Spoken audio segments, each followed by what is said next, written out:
Hi everybody, and welcome back to my channel. And in today's video, we're just gonna get right into it. We're gonna talk about some things, maybe like 3 or 5 things that I have used to ready my kids for kindergarten.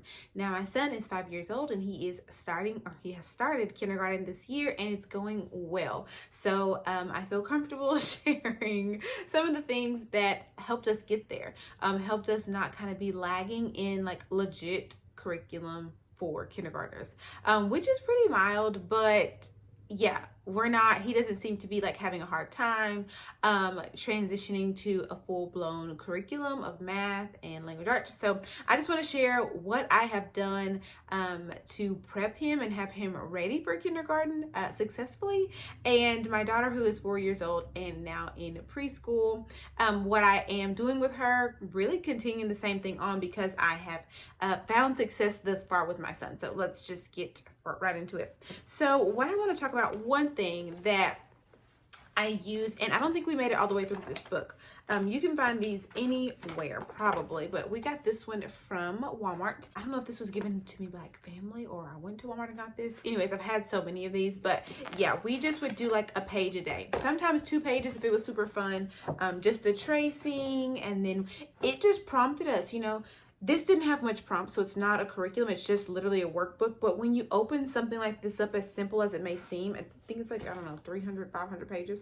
But as simple as it may seem, it gets you and your kiddo talking about the colors and, oh, what kind of line is this? Is this a zigzag line? Is this a wavy line, a bumpy line? And it seems so small, but the language, the colors, the animals, all of that just from this one page helps your kiddo, I strongly believe now, really understand learning in a fun way, honestly. Now, we didn't necessarily finish this book. I don't even think we finished the book, honestly. Like, we stopped like right before page 100, not that that matters. We did several of these kind of workbooks, but my kids would do this maybe 2, 3, 4 pages in a day, coloring. I think it really helped them, or my son, because he's actually in kindergarten, learn how to hold his pencil. Just the little things that I've noticed that certain curriculums and things that I've purchased now that they're showing in kindergarten, how to trace this number and write this number.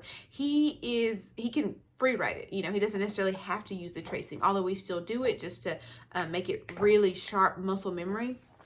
Little things like this. Now, they're not a curriculum, it's just a workbook, but going through something like this with your kid, there are just so many benefits that I think it helps them with their fine motor skills. And just like when you look at this, it looks like, oh, it's just a book. And it's not a curriculum. And what are they really learning? And 1, 2, 3, ABC. But there's just so much now that my son's actually in kindergarten and having to listen and hold his pencil a certain way. I'm not having to go over all of those things just from something as simple as this. This I don't know how much it cost. It may have been like $2.99, $3.99. But yeah, this was something that we used that was really good. And like I said, I've had several of these. We didn't work through the whole thing, and it wasn't like every single day we get up and this is, our preschool. We did this, I would say 3 or 4 times a week, and yeah, well, I'm still going to use it. Another thing that I will say that, I have my feelings about it, but now being in a language arts program and actually learning phonics and all of that, I will be using this book forever and always, as long as I am homeschooling. I only have 2 kids, so whatever, but I'll be using this book if I have to teach anyone, because now, if you watch my other video, I talked about how I didn't feel totally complete, which is why we are with a new language arts curriculum. But the way that this book is so black and white, so simple, and how it goes into teaching phonics is very, very simple. I really appreciate. Let me just show you.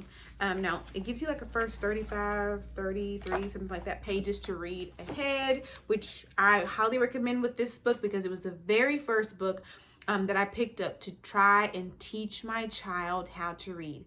It is a very important skill. Reading is the foundation for everything, whether you're going to be doing science or whether you're going to be an engineer, whether you're going to be in math, whether you're going to be an entrepreneur, whether you're going to be a teacher, whatever, a nurse, anything, working at a retail store, it doesn't matter. You need to know how to read, right? So it was serious to me. It is serious to me. And I really still like this book. It was easy for me to open, read, understand.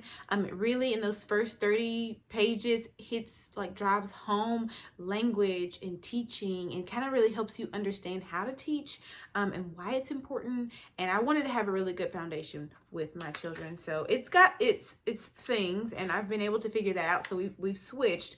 But as far as getting into language and introducing it, it's been fast paced. It's been smooth, and my son is in kindergarten and he just went right into a level 1. The curriculum that we purchased, we didn't do their pre-reading, so I wasn't sure, curriculums have their own pre-reading. And so I was like, well, let's just start here because I think we got the basics. And this book seems to have helped us. He's been able to do his first 2 weeks of school and be doing really good in my eyes. So I swear by this. This is definitely something that we used in our preschool readiness for kindergarten. I did say I was going to show you, so let me get back to that.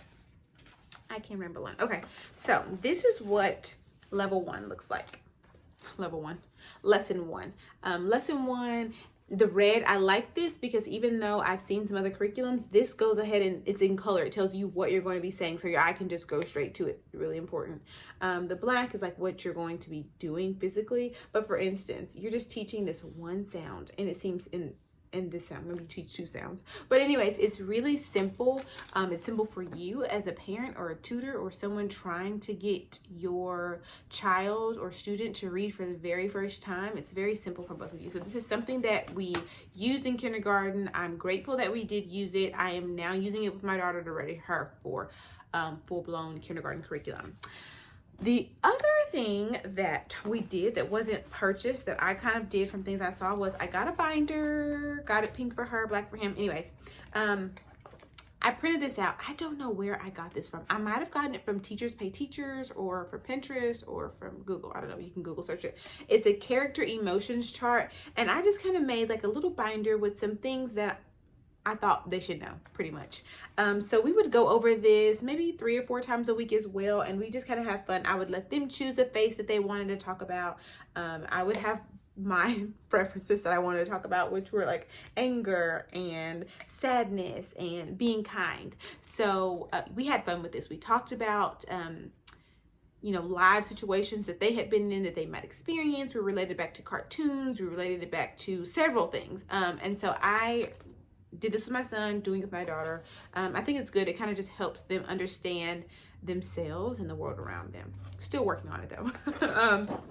Another thing that I printed off was the days of the week. Now so this isn't like a legit handwriting curriculum. It's not a part of our phonics, but this is something that was fun. I think it just honestly helped them with their fine motor skills because they're pretty good at writing. And days of the week, we got to talk about it. Repetitive, something busy to do, but also purposeful, because certain things that I talk about now, it kind of makes sense. Do the same thing with the months of the year. They would trace that. And then we just had we would change these out, but like for seasons, I wrote it in my own penmanship down there, and they would just trace it. We would do a lot of different things with these things. So sometimes they're writing it down. Sometimes I'm asking them, what does winter look like? How does it feel? What are you wearing? Stuff like that. So yeah, so that's 1, 2, we did the big book. 3, something else I will say that has really helped is honestly going to the Dollar Tree or the Target dollar spot. Now I write their names on these because a lot of times I would get them the same book, and if you've ever had 2 kids at any point in time at the same time, they want the same thing and wonder why does that one have something different, even if you think this is a better one, whatever. So their names are always written on their books. But these little workbooks, I think she's finished all of these. I think I got these all at the Dollar Tree. Now they might only be this one was 32 pages. And this is numbers 1 through 12. Numbers 1 through 20. And then this is just some printing practice. Penmanship, fine motor skills. As far as the math goes, it's not a curriculum. It's literally just a workbook. So we would go through this book together. We might do 1 page. And then, we just got to talk about the numbers. She got to see what the number looks like, or he got to see what the number looked like.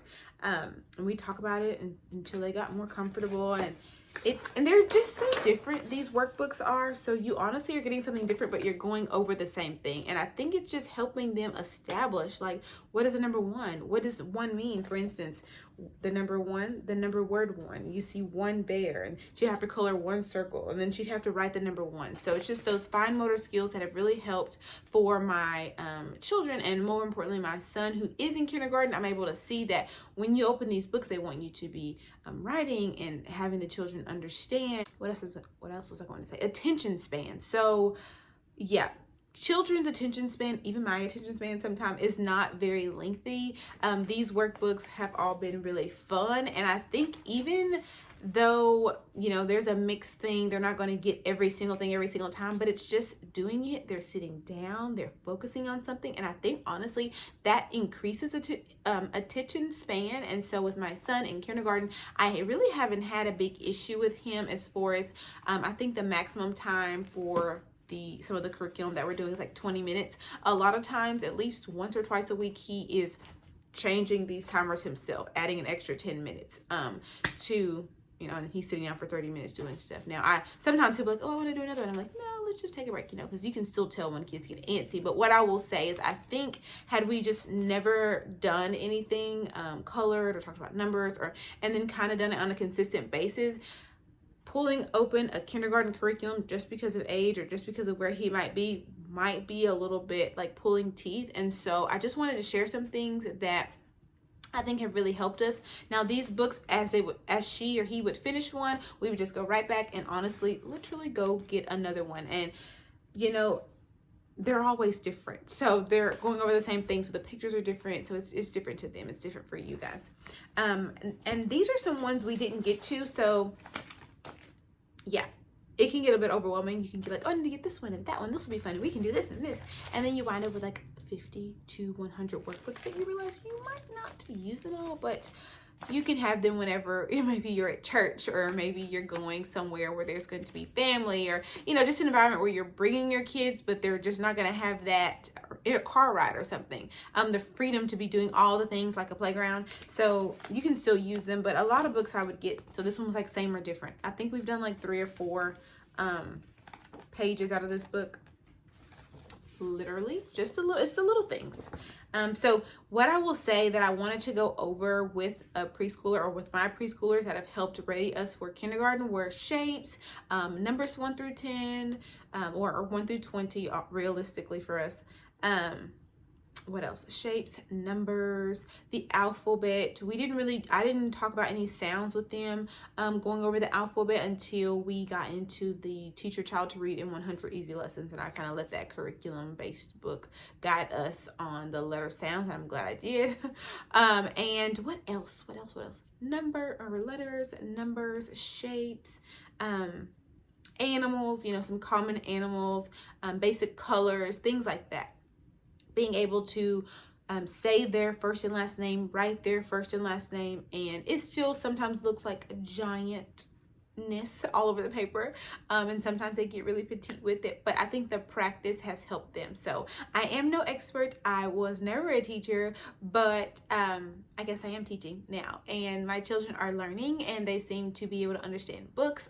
What I will say, apart from the workbooks and the little reading curriculum and other activities we did, we also read books. So sometimes I would feel like I'm reading a story, they're enjoying it, or they're running around, but I really wasn't sure how much they'd understand the concept of a story until we actually started making sure we did our read alouds with curriculum. So yeah, reading has been something that I've also added in to our daily routine, and it's really been impactful. So I honestly think that's about it. We made sure we did some tracing or handwriting. We hit numbers, we hit alphabets, shapes, and animals, as well as colors. So I think as long as you're talking about those things probably on a daily basis with your kid, whether it be going through life, them writing something down for you, making a check, all those things add up, and it'll help you be ready for kindergarten. So I hope this video was helpful. I'm not an expert at all, but I found a little bit of success that I'm comfortable with personally, and I just wanted to share it. It can be kind of overwhelming, and you're like, where do I start? So I've opened a book a couple of times now for an actual curriculum for language arts and kindergarten math, and I feel that these things are the basics, and they'll probably be a good place to start. You can always add on more, especially if you've added on more, and we had like one Spanish workbook that I think we only did like a page in. So things like that, if you found creative ways to add things like that, absolutely share. I'm always looking to improve and add more and figure out how that's even possible. Add it in the comment section below. If there's anything you can think of, leave it down there. Thank you so much for watching. If you're getting any value from this video, don't forget to like, comment, and subscribe. Thanks for being here, and I will see you next time.